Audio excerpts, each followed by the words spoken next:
BSc semester first हो या second हो या थर्ड हो, कोई सा भी बीएससी हो, एक सिंपल से हमारी प्रॉब्लम ये रहती है कि यार पेपर कैसे बनता है, पेपर किस तरीके से आता है, या ये जो क्वेश्चन पेपर है, ये क्वेश्चन पेपर में कितने क्वेश्चंस होंगे, उन क्वेश्चंस को कैसे अटेम्प्ट करना होगा, कितने सेक्शन में पेपर होगा, इन सारी चीजों में एक पर्टिकुलर टेंशन रहती है। और एक सिंपल सा क्वेश्चन दिमाग में आता है कि यार अगर ये पूरा पेपर हमारा 75 मार्क्स का है तो इस 75 मार्क्स के पेपर में हमें कितने मार्क्स लाना है जिससे हम पास हो जाए। उन सारी चीजों को डिस्कस करेंगे आज इस वीडियो में। तो अगर आपने पूरी वीडियो देख ली तो 100% मेरी गारंटी है कि पूरे पेपर से आपका परिचय हो जाएगा कि इस पेपर के लिए आपको क्या क्या चीजों को तैयारी करनी है। तो ज़ूलॉजी यानी जंतु विज्ञान का जो बीएससी फर्स्ट सेमेस्टर का पिछले साल का पेपर है, ठीक है, उसको हम लोग पूरे पेपर को डिस्कस करेंगे और देखेंगे कि इस पेपर में आने वाले कितने क्वेश्चंस को आपने प्रिपेयर कर लिया है और इस पूरे पेपर के कितने क्वेश्चंस की वीडियोस आपको मेरी प्लेलिस्ट में इसी YouTube चैनल पर मिल जाएगी। तो मेरा नाम है दानियाल और आप देख रहे हैं हमारा YouTube चैनल जिसका नाम है क्वांटम डीएनए विद NTSSP। तो शुरू करते हैं और इस पेपर को हम लोग डिस्कस करना स्टार्ट करते हैं। तो ये रहा हमारे पास पूरा पेपर जो ज़ूलॉजी का पिछले साल का पेपर था। भाई साहब सिर्फ ये 4 पेज का पेपर था, बहुत आसान था, ठीक है। और 4 पेज में पहला पेज, ये सेकंड पेज, ये थर्ड पेज और ये रहा फोर्थ पेज। तो अभी हम लोग देख रहे हैं कि इसमें कैसे कैसे करके क्वेश्चंस बने थे, क्या क्या होकर क्वेश्चंस आए थे। जरा ध्यान से अगर देखो,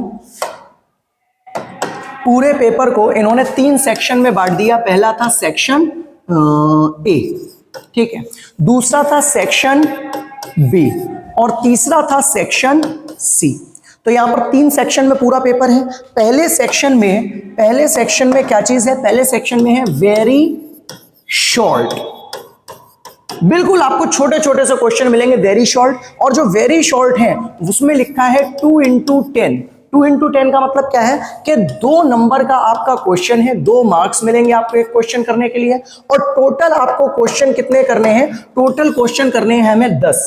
मतलब सेक्शन ए से हमें जो मार्क्स मिलने वाले हैं वो मिलने वाले हैं 20 मार्क्स, ठीक है। अब ये जो 2 क्वेश्चन है आप करोगे 10 मार्क्स के लिए। देखो यहां पर लिखा है attempt all 10 question, each every question carries 2 marks. हर जो हमारा वेरी शॉर्ट क्वेश्चन है उसके 2 नंबर हैं और साथ ही आपको 75 वर्ड्स में 75 वर्ड्स में आपको इस क्वेश्चन को कंप्लीट करना है सेक्शन ए को। तो सेक्शन ए के बाद में दूसरा जो हमारा होगा वो होगा सेक्शन बी।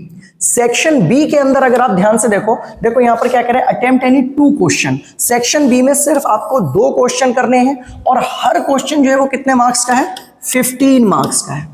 कितना आसान है यार। पूरे सेक्शन में, पूरे बी सेक्शन में सिर्फ कितने क्वेश्चन करने में?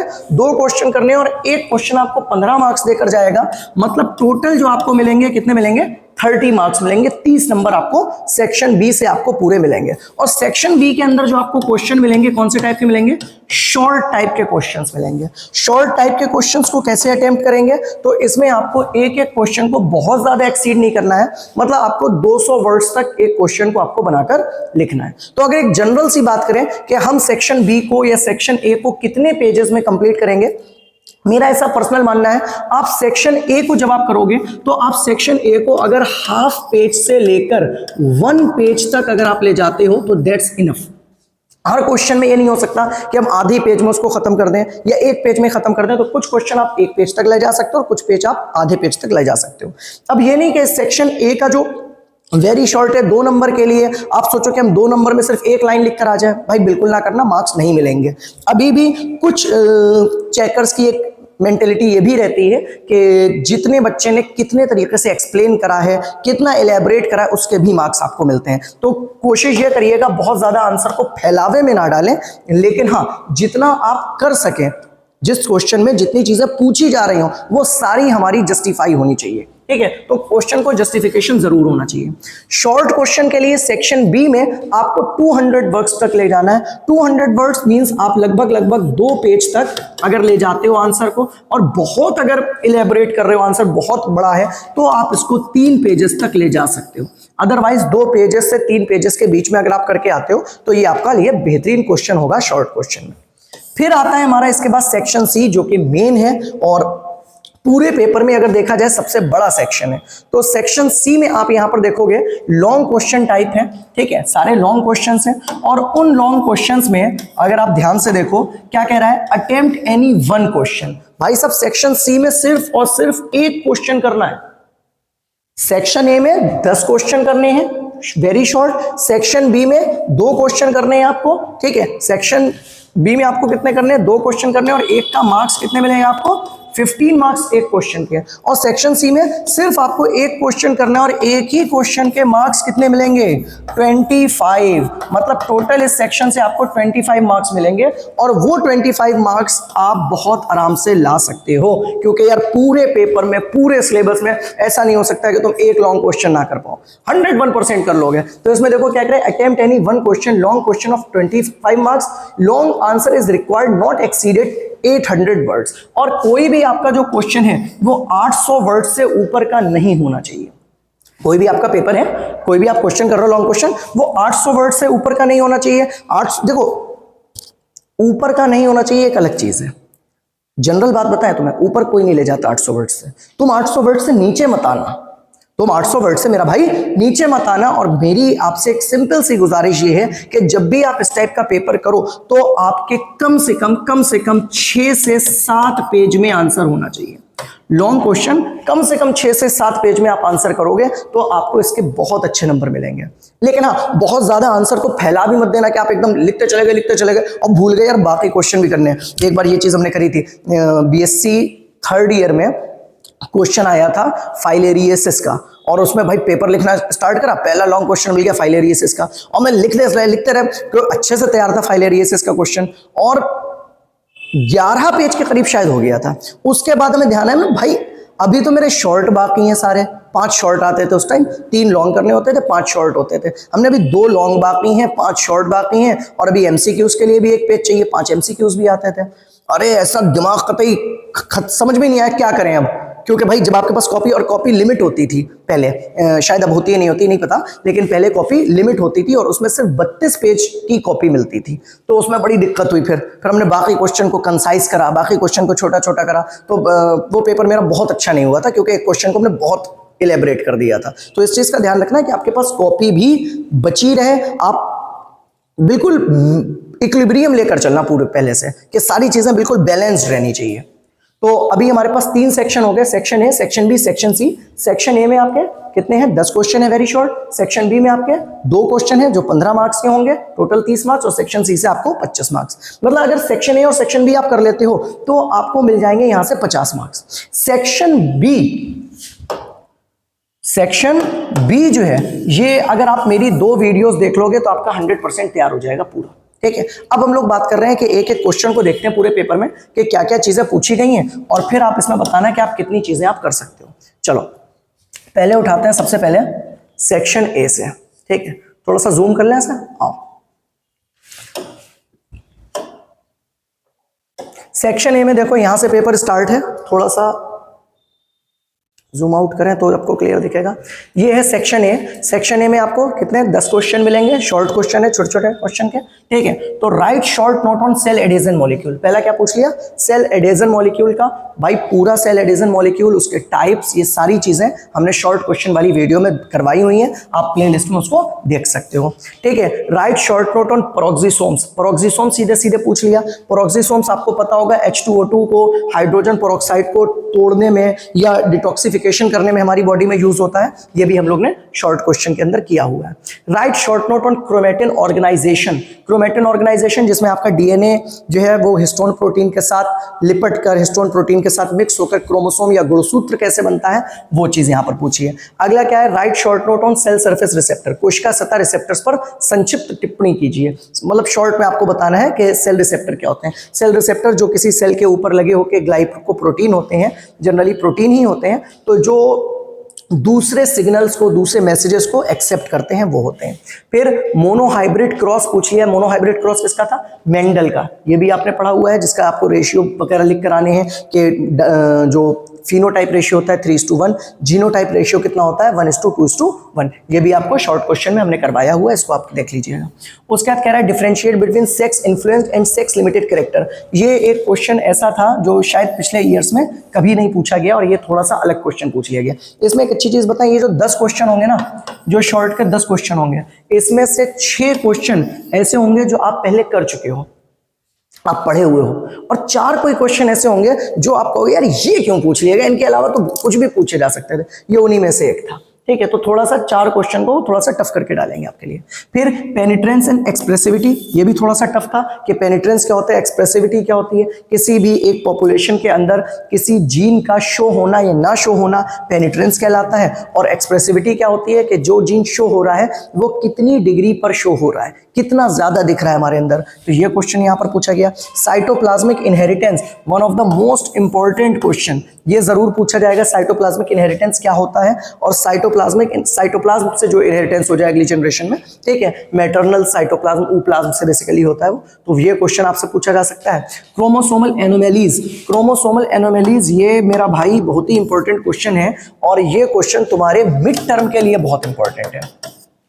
मिड टर्म के लिए क्रोमोसोमल एनोमैलीज बहुत इंपॉर्टेंट है, और अगर आप लोग असाइनमेंट बनाना चाहते हो तो इस टॉपिक के ऊपर आप असाइनमेंट भी बना सकते हो, और बहुत अच्छे से आप इसका स्ट्रक्चर वगैरह बताओगे, नलीसोमी का और टेट्रासोमी का, ट्राइसोमी का, और फिर आप इसके अगर क्रोमोसोमल एबरेशन बताना चाहो तो आप इसमें डिलीशन कैसे होता है, ठीक है, ये सारी चीजें भी आप बता सकते हो। और फिर लास्ट आपसे पूछा गया प्लाज्मोडियम। प्लाज्मोडियम कौन होता है, जिससे होता है हम लोग को मलेरिया। तो सिर्फ सीधे सीधे प्लाज्मोडियम पूछा गया है, तो आप बताओगे प्लाज्मोडियम क्या होता है, मलेरिया कॉज करने वाला प्लाज्मोडियम एक प्रोटोजोन है, ठीक है, वो सारी चीजें आप बता कर आओगे। तो ये बस इतना सा आप अगर कर लोगे तो आपका ये शॉर्ट क्वेश्चन वाला सेक्शन हो गया। फिर सेक्शन बी जो हमारा है, जिसमें आपको कितने क्वेश्चन करने हैं, सिर्फ और सिर्फ 2 क्वेश्चन करने हैं। तो उन 2 क्वेश्चन के लिए आपको कितने क्वेश्चन दे रखे होंगे, क्वेश्चन नंबर 2 से स्टार्ट होगा, 2, 3, 4, 5, मतलब 4 क्वेश्चन आपको दे रखे हैं। 4 में से 2 आपको करने हैं, 2 की चॉइस है। तो पहला है give a brief account on chemical composition of RNA. RNA की केमिकल कॉम्पोजिशन आपको बतानी है कि आरएनए किस किस चीज का बना होता है। यार कोई भी डीएनए है, आरएनए है, 3 ही चीजों का बना होता है। पहली क्या होती है उसके अंदर, पेंटोज शुगर, फिर क्या होता है उसके अंदर नाइट्रोजनस बेस, तीसरा क्या होता है उसके अंदर, जल्दी से बोलो, थर्ड क्या होता है, फॉस्फेट ग्रुप, ठीक है। तो इन 3 चीजों से मिलकर बना होगा, ये आपको बताना है। साथ ही साथ बस नाइट्रोजनस बेस में बता देना कि जो हमारा आरएनए है उसमें एडेनिन, ग्वानिन, साइटोसिन, थायामीन नहीं होता, थायामीन की जगह पर क्या होता है, यूरेसिल होता है। तो ये आपको उसके स्ट्रक्चर्स बताकर बनाकर आ जानी है। फिर कह रहा है give a brief account on JAK STAT pathway of signal transduction, ठीक है। जब सिग्नल ट्रांजैक्शन होता है या एक जगह से दूसरी जगह पर मैसेज कन्वे होता है, तो उसके लिए आपको जैक स्टेट पाथवे लगाकर आपको समझा कराना है। ज्यादातर बच्चे मेरे हिसाब से ये क्वेश्चन अटेम्प्ट नहीं करेंगे, और अगर आपने पढ़ा हो तो आप ये क्वेश्चन करके आओगे, आपको मार्क्स अच्छे मिलेंगे। उसके बाद में अगला क्वेश्चन क्या है, make a pedigree analysis. Pedigree analysis क्या होता है कि जैसे कुंडली होती है, कुंडली, कि आप शादी से पहले एक बार कुंडली अपनी चेक करते हो कि भाई आपके लक्षण, आपकी पत्नी के लक्षण अगली जनरेशन में क्या जाने वाले हैं, अगली जनरेशन में क्या होगा। वैसे ही अगर बायोलॉजिकल टर्म में बोले, that is called pedigree analysis. तो पेडिग्री एनालिसिस में हम लोग क्या चेक करते हैं कि कोई मेल है, उसके पूरे क्लैन में उसके पेरेंटल या मैटरनल जो कैरेक्टर्स हैं वो क्या हैं, जीनोटाइप, और जो लड़की है या जो फीमेल पार्टनर है उसके पेरेंटल मैटरनल कैरेक्टर्स क्या हैं, ठीक है। फिर उसमें हम लोग क्रॉस बनाकर ये देखेंगे कि अगली जनरेशन में कौन सी डिजीज जा सकती है या कौन सी डिजीज नहीं जा सकती, ठीक है। तो वो पूरा कहलाता है हमारा पेडिग्री एनालिसिस। पेडिग्री एनालिसिस में अगर आप ध्यान से देखो तो 4 टाइप के हम लोग को यहाँ पर पेडिग्री में 4 टाइप की हम लोग को यहाँ पर डिजीज दिखानी पड़ेंगी। पहले हम लोग बताएंगे ऑटोसोमल डोमिनेंट, फिर दूसरा हम लोग बताएंगे ऑटोसोमल रिसेसिव, इसकी पहचान आपको याद रखनी है। फिर सेक्स डोमिनेंट, सेक्स डोमिनेंट क्या होता है, कैसे इसकी पहचान होती है, और फिर सेक्स रिसेसिव। तो ये सारे कैरेक्टर्स ये कैसे अगली जनरेशन में जा रही हैं, ये सारी चीजों को हम लोग को यहाँ पर याद रखना है, तैयार रखना है, ठीक है। फिर अगला क्या आया, differentiate between virus, bacteria, fungi and protozoan. ये तो बहुत आसान क्वेश्चन है, बल्ले बल्ले हो जाएगी अगर इस टाइप के क्वेश्चन आ जाए कि भाई वायरस क्या होता है, बैक्टीरिया क्या होता है, फंजाई क्या होता है और प्रोटोजोन क्या होता है, इनके कैरेक्टर्स बता देने सीधे सीधे। ठीक है। तो लेकिन एक चीज ध्यान रखना, जब डिफरेंशिएट करके कहें कि अंतर बताइए, पूछा ना के बीच अंतर बताइए, तो जब अंतर करके या डिफरेंशिएट करके कहें तो आप कोशिश ये करना कि पहले दोनों को चारों को अलग अलग बताना और फिर ऐसे लाइन खींच के जब आप डिफरेंस करोगे, ठीक है, तो बहुत अच्छा रहेगा। लाइन खींच के आप बता सकते हो कि भाई किसमें सेल वॉल है, किसमें सेल वॉल नहीं है, कौन लिविंग है, कौन लिविंग नहीं है, ठीक है, तो किससे कौन सी डिजीजेस हो सकती हैं, ये सारी चीजें आप उसको बता कर आओगे।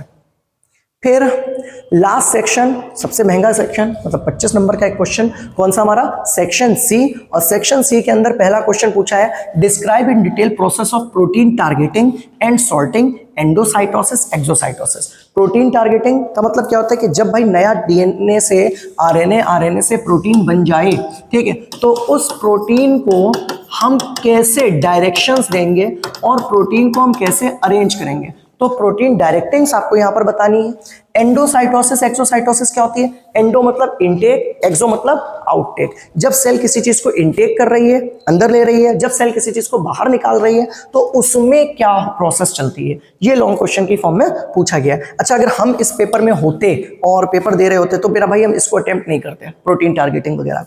दूसरा क्वेश्चन है, describe in detail about the structure, life cycle and pathogenicity of Wuchereria bancrofti. ये वोकेरिया बैंक्रॉफ्टाई वही क्लास अभी जो हमने तुम्हें बताया था ना, फाइलेरियसिस पे 11 पेज लिख दिए थे, तो वो यही है वोकेरिया, जिसकी लाइफ साइकिल आपको बतानी है। फाइलेरियसिस ही है एक तरीके से, ठीक है, फाइलेरियसिस का पैथोजन है ये और फाइलम निमेटोडा का मेंबर है। तो इसमें आपको बतानी है कि इसकी लाइफ साइकिल कैसे चलती है ह्यूमंस के अंदर, कैसे इसकी लाइफ साइकिल चलती है मच्छर के अंदर, तो वो पूरी आपको इसकी लाइफ साइकिल बतानी है, सिम्टम्स बताने ह्यूमंस में क्या हो जाते हैं, और फिर उसके ट्रीटमेंट तक आपको इसको लेकर जाना है। अच्छा क्वेश्चन है। और साथ ही साथ describe in detail the process of mitosis, mitosis की पूरी प्रक्रिया को आपको डिटेल में, ये तो लॉन्ग क्वेश्चन हमने आपको करवाया है, और अगर आप चेक करो प्लेलिस्ट जाकर बीएससी वाली, तो उसमें माइटोसिस का आपको लॉन्ग क्वेश्चन की फॉर्म में A to Z सारा का सारा हमने आपको यहाँ पर करवा दिया है। तो ये बहुत अच्छा क्वेश्चन है माइटोसिस, और मेरा ऐसा शायद जनरल मानना है, इस क्वेश्चन को ना थोड़ा सा रटने वाला तो कुछ नहीं होता बायोलॉजी में, जनरली समझना ही है। ये क्वेश्चन फिर भी अगर कहें कि वोकेरिया वाला आपको डिस्क्रिप्टिव है, लिखने का टॉपिक है,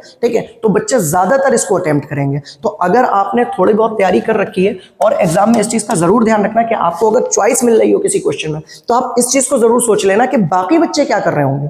ये आपको वाइब्स आ जाएंगी कि यार इन दोनों क्वेश्चन में 100%, ज्यादातर 90% बच्चे जो होंगे ना, वो वोकेरिया वाले क्वेश्चन पे अटेम्प्ट करेंगे, माइटोसिस छोड़ देंगे। माइटोसिस में क्योंकि प्रॉब्लम क्या है, माइटोसिस में आपने एक भी गलती करी तो क्वेश्चन गलत हो जाएगा। तो आप अगर आपको अच्छे से तैयार हो और अगर आप कॉन्फिडेंट हो अपने अंदर में, तो आप इस टाइप के क्वेश्चन को अटेम्प्ट करके आना, एग्जामिनर खुश होगा, शाबाशी देगा, नंबर भी देगा।